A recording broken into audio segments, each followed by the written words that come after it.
Voici le Canon R50. Ça fait maintenant 6 mois que je l'ai et aujourd'hui je vous donne mon avis sur ce boîtier. Avant tout, sachez que la vidéo n'est pas sponsorisée par Canon. On commence par une présentation du boîtier au niveau de ses boutons et de son ergonomie. Il a une molette avec plein de modes différents, mais honnêtement, à part le mode manuel en photo et en vidéo, j'en utilise pas vraiment. Un bouton ISO est aussi placé au niveau des doigts, ainsi que le bouton photo et vidéo évidemment.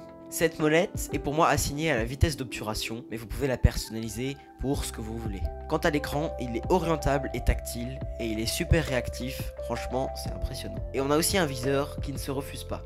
La poignée est pour le coup moins ergonomique que le Canon R7 et le R10, mais personnellement elle me convient tout à fait.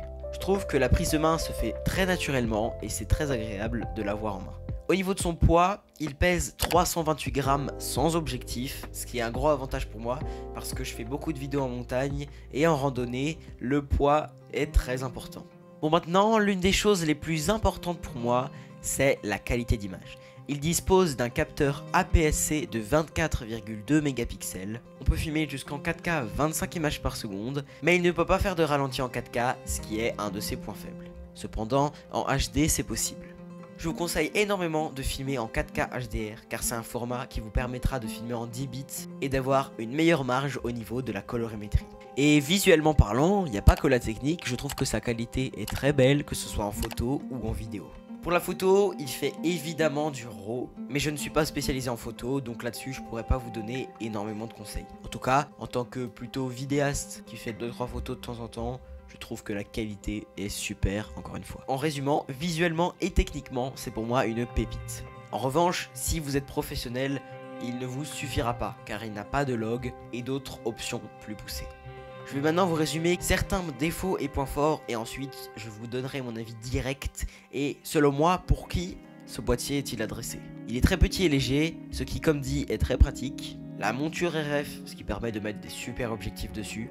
Il a une qualité frappante pour sa taille et son prix, ainsi que beaucoup de réglages disponibles qui sont très utiles. Son autofocus est plutôt performant. Si votre carte le permet, il n'y aura pas de limite d'enregistrement, contrairement à certains boîtiers qui sont bridés à 30 minutes. Et aussi, évidemment, son prix. Il coûte 829 € en neuf, mais sans objectif. Du coup, quelques-uns de ses points faibles, c'est pas de 4K 120 fps. Pas de log, pas de double enregistrement et pas de prise casque si vous voulez avoir un retour de ce que votre micro enregistre. Et je pourrais tous les lister, mais je vois pas l'intérêt parce qu'il y a des tonnes de vidéos qui présentent le matos techniquement. Personnellement, je suis super satisfait. Je l'ai eu en kit avec deux objectifs, le 18-45 mm et un 55 210 mm. Je vais upgrader mes objectifs, mais ce sont des objectifs de kit qui étaient offerts avec. Donc pour le prix ça faisait vraiment plaisir. Une deuxième batterie, ce qui peut coûter cher, donc c'est vraiment pratique d'avoir de batterie. Donc ce kit j'en avais eu pour à peu près 900 €, un peu moins.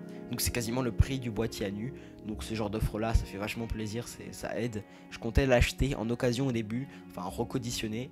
Mais finalement pour le prix j'ai pu avoir autant, donc j'ai préféré faire ce choix là de le prendre en neuf et d'acheter des meilleurs objectifs par la suite. Je pense que ce boîtier s'adresse à partir de débutants jusqu'à début pro, donc plus amateur. Et quand on commence à être pro, je pense que si on est vraiment à notre compte, boîte et tout, officiel, vaut mieux prendre un Canon. À partir du R7, mais même le R8, là vous pouvez quand même avoir quelque chose qui a plus d'options et vous verrez que ça remplit plus de critères. En tout cas pour moi, je fais donc des vidéos YouTube ainsi que des cinématiques, des petits documentaires, des vidéos par-ci par-là pour des gens, ça me suffit amplement.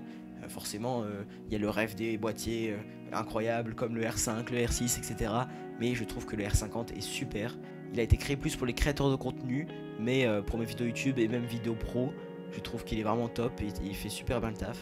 Il y a son équivalent un peu moins bien qui est le R100 avec un écran fixe, etc. Mais je trouve que le R100 est quand même trop basique.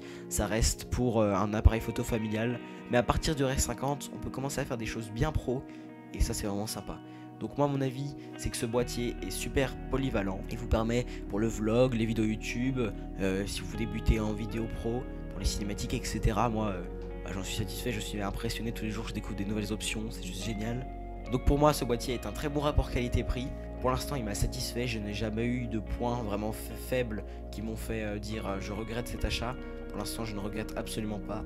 Donc si vous cherchez un boîtier et que vous êtes amateur en vidéo vous commencez, bah je trouve qu'il est super. Même si vous avez déjà une bonne technique, etc. Comme moi, bah il vous suffira sûrement. Et par la suite, vous pourrez peut-être upgrader vers un nouveau boîtier. Mais sachez que c'est pas forcément le boîtier qui fait tout, c'est plus les objectifs. Moi, personnellement, je le recommande. Après, faut voir si ça s'adapte à votre type d'utilisation. Mais pour le mien en tout cas, donc je résume, plutôt vidéaste. En même temps, faire des documentaires, des cinématiques, des vidéos YouTube, c'est parfait, honnêtement. Même si vous voulez pour votre famille, je pense que le R100 suffira. Mais en tout cas, pour ce critère-là, si vous êtes dans la même catégorie que moi, je vous le conseille, amateur, pas pro. Je pourrais pas me considérer comme pro, j'ai mis ça dans la vidéo. J'ai un bon niveau, mais forcément, on peut toujours progresser. Comme le matériel, en tout cas le R50 c'est pour moi un super boîtier comme dit précédemment. Donc moi j'ai beaucoup utilisé en randonnée, j'utilise sur mon stabilisateur, ça marche parfaitement. J'ai essayé de vous résumer un peu mon avis, j'ai quand même mis 2-3 aspects techniques pour que vous vous rendez compte de ce qu'il peut faire ou pas. Donc c'est mélangé à mon avis avec les aspects techniques que vous pouvez trouver partout. Je lâche ça comme ça, mais si vous voulez, j'ai fait une vidéo où je crée une pub fictive pour le boîtier avec Martin Barschmidt, je vous mets ça dans la description. En tout cas, j'espère que cette vidéo vous a plu et qu'elle vous aura donné un bon avis sur le boîtier. Moi j'en suis satisfait et je pense que je vais bien continuer ma route avec lui. On va upgrader les objectifs, ça va être très sympathique. On se retrouve bientôt pour une nouvelle vidéo. Je vous souhaite un bon week-end, une bonne soirée, une bonne semaine. C'était Adam Schmitt, à bientôt.